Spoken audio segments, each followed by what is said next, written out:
Tiga. Assalamualaikum warahmatullahi wabarakatuh. Kami dari kelompok 2, kami akan mengadakan podcast bersama ketua kos kita yaitu Bang Diniko Saputra. Sebelumnya perkenalkan, nama saya Nanda Ainunisa, nomor BP 2009, dan rekan-rekan saya. Perkenalkan, nama saya Devi Fitria, nomor BP 2007. Saya Fahmi lagi dengan nomor BP 2008. Saya Muhammad Ridwan dengan nomor BP 2011. Selamat menikmati podcast kami. Mungkin sebelumnya Assalamualaikum warahmatullahi wabarakatuh Kak. Sebelumnya terima kasih Kak Bang telah datang untuk meluangkan waktu untuk kami datang ke pertemuan kami ini Bang dalam rangka podcast itu. Mungkin sebelumnya Abang dan kakaknya bisa memperkenalkan diri dulu Bang. Perkenalkan, nama aku Dina Vela, panggilan Vela, diamanahkan Niko sebagai sekretaris unit.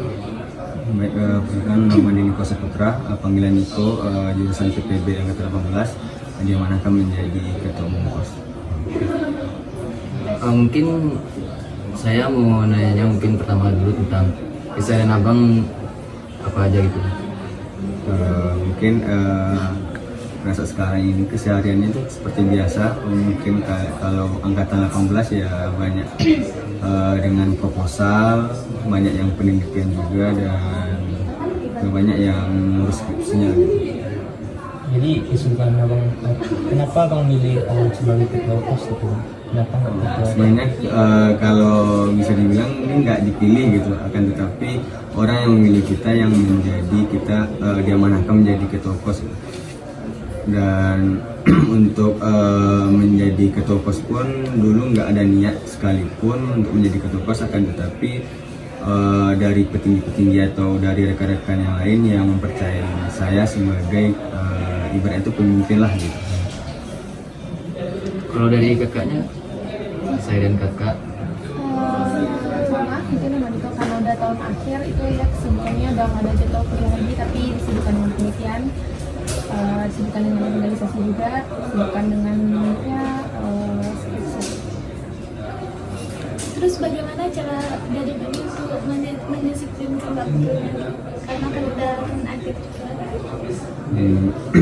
Mungkin kalau dalam arti kedisiplinan itu kan lahir dari keberanian kita dan kesadaran diri kita masing-masing gitu.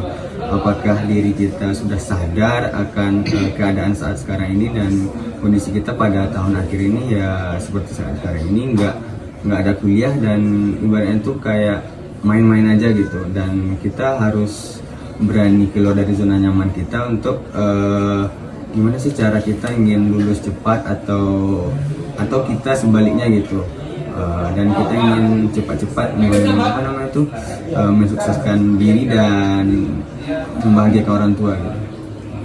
Jadi menurut Abang tuh disiplin tuh penting. Disiplin itu yang emang sangat penting lah ditanamkan dalam diri kita. Dalam masa kuliah inilah kita diajarkan untuk bersikap disiplin gitu.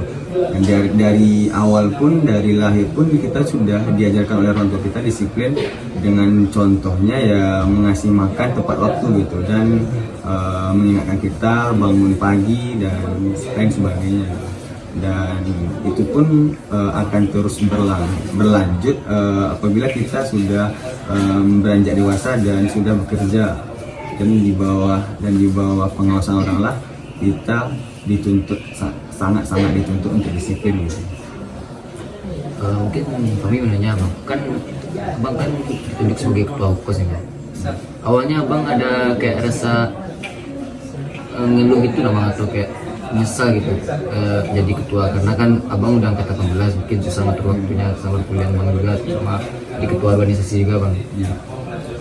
Mungkin kalau menyesal sih enggak gitu, akan tetapi sangat menyayangkan lah gitu, dengan kesibukan yang mengurus organisasi dan dituntut juga untuk dari keluarga, dituntut juga untuk cepat-cepat menyelesaikan ini, ya ibaratnya itu kayak agak tertekan gitulah.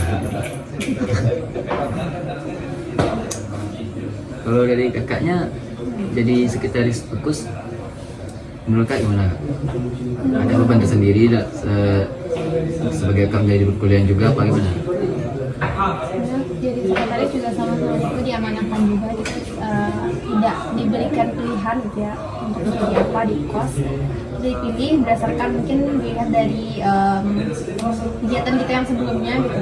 Dan untuk dihubungkan dengan perkuliahan dan sekarang udah tahun akhir juga, sebenarnya kalau dikatakan berat pasti berat, cuman karena sudah diamanahkan dan dari awal juga kita sudah sesuai dengan, kita udah komit untuk menjalankan kos ini sampai selesai, makanya dari situ ya udah kita ambil risiko aja untuk bisa membagi waktu untuk kembali ke disiplin tadi, untuk bisa disiplin di perkuliahan, bisa disiplin di organisasi.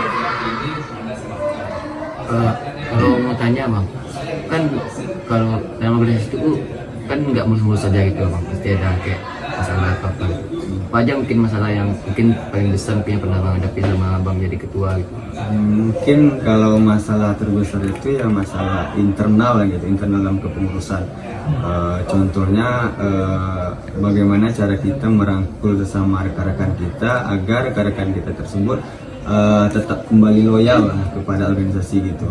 Dan untuk melatih merangkul atau dalam istilahnya itu ya merangkul lah gitu kan, kita tuh dibutuhkan dalam diri kita tuh kesabaran yang namanya sabar untuk tetap menjalani ini dan tetap berbicara dengan orang-orang yang ibaratnya tuh kalau bisa dibilang sudah terkikis lah rasa loyalnya kepada organisasi tersebut.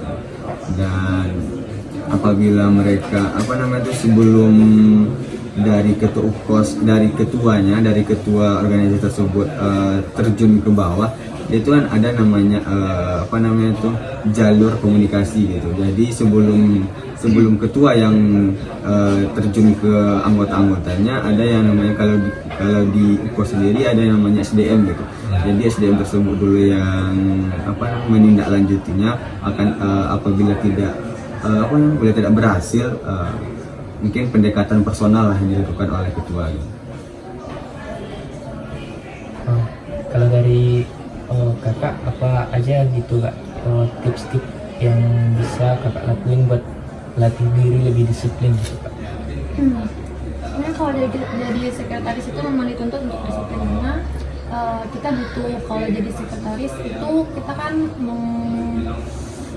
pandai-pandai membagi waktu kita. Itu juga harus, kalau kerja sekretaris itu kan mengarsip surat ya. Mengarsip surat itu kan harus disiplin sekali. Kalau misalkan ada satu surat yang misalkan kita nggak arsip, jadi arsipnya jadinya gagal seperti itu. Jadi tipsnya sih ya kembali lagi untuk pandai-pandai mengatur waktu kita, lakukan secara berulang dan rutin, taat itu, dan jangan menunda-nunda pekerjaan kalau jadi sekretaris. Terus gimana cara udah sebagai ketua UKOS gitu, kan kalau seandainya dalam rapat tuh pasti ada anggota yang datang terlambat. Gimana caranya udah buat negur dia agar disiplin lagi, agak konten pas rapat? Kalau pas rapat kita kan sudah pengumuman rapat itu minimal itu, kalau kita biasanya itu 2 hari sebelum rapat sudah kita umumkan. Dan mungkin kalau caranya gitu, rapat itu kan ada acara yang akan kita angkatkan gitu, dan acara tersebut mungkin adalah yang namanya panitianya. Dan mungkin kalau saya sendiri kan diamankan jadi ketua umum, dan saya akan memfollow up ke ketua pelaksananya dulu gitu. Dan pada saat itu ketua pelaksana sebelum rapat dimulai, 30 menit sebelum rapat dimulai, siapa-siapa saja anggota yang belum datang mungkin bisa di follow up kembali seperti di PC gitu. Kan abang kan nggak jadi ketua aja bang Dio, kan abang juga kuliah itu. Mungkin abang bisa ceritain mungkin contoh abang kayak melanggar kedisiplinan gitu bang. Apa pernah nggak abang melanggar disiplin sama kuliah mungkin, ataupun abang jadi ketua mungkin pernah melanggar disiplinan gitu? Mungkin kalau dalam masa perkuliahan ya yang sering melanggar itu ya kedisiplinan tentang waktu gitu. Dan kita sering terlambat dalam kelas mungkin, dengan pengumpulan tugas mungkin pernah pengumpulan tugas itu sebulan lah lamanya telat gitu, dan itu pun yang saya sesali dan mungkin tidak akan saya ulangi kembali lah. Mungkin efek buruk dari abang melanggar disiplin tuh kayak contohnya apa bang? Nah mungkin kalau dari apa namanya tadi, dari kesempatan waktu tentang tugas tadi itu mungkin efek yang nampak gitu dari nilai kita yang anjlok, dan mungkin kalau anjlok tuh kecewa lah akibatnya gitu, mungkin itu. Dari kakaknya, kan kakak berkuliah kan apa kayak misalkan kedisiplinan yang pernah kakak langgar gitu, dan efek dari kedisiplinan yang telah kakak langgar itu. Kalau sama aja sih sebenarnya, kalau mahasiswa tuh paling sering lakukan terlambat tugas, terlambat datang. Mungkin ada juga menghubungi dosen tidak sesuai waktunya gitu, tidak disiplin kan, atau malam-malam, atau misalkan apa gitu. Ya kalau efeknya sendiri sih, kalau Bang Niko tadi efeknya nampak, kalau efek yang tidak nampak itu kita bisa jadi kebiasaan. Kita akan lakukan itu secara berulang tanpa merasa oh ini tuh salah sebenarnya gitu, dan kita akan terus melakukan sebenarnya karena kita tidak merasakan efeknya secara langsung. Ada juga beberapa yang terlambat dan masuk ke kelas itu tidak mendapat efek jerah, kan dosennya tidak menyuruh keluar atau dosennya tidak memberikan efek jerah melalui nilai gitu, jadi mereka kayak oh ternyata telat gak apa, jadi akan terus dilakukan secara ulang. Sebenarnya kan itu dampaknya buruk sebenarnya kan untuk jangka panjang, bisa berefek juga ke organisasi atau mungkin nanti di dunia kerja juga itu akan berubah. Jadi memang betul ya bang, disiplin tuh dalam hidup, bukan dalam kuliah jadi dalam hidup penting bang. Sangat penting. Sangat penting. Mungkin kalau dari kami cukup sekian bang. Iya. Mungkin terima kasih kepada kakak dan abang yang sudah meluangkan waktunya gitu. Ya bang, assalamualaikum warahmatullahi wabarakatuh. Waalaikumsalam warahmatullahi wabarakatuh.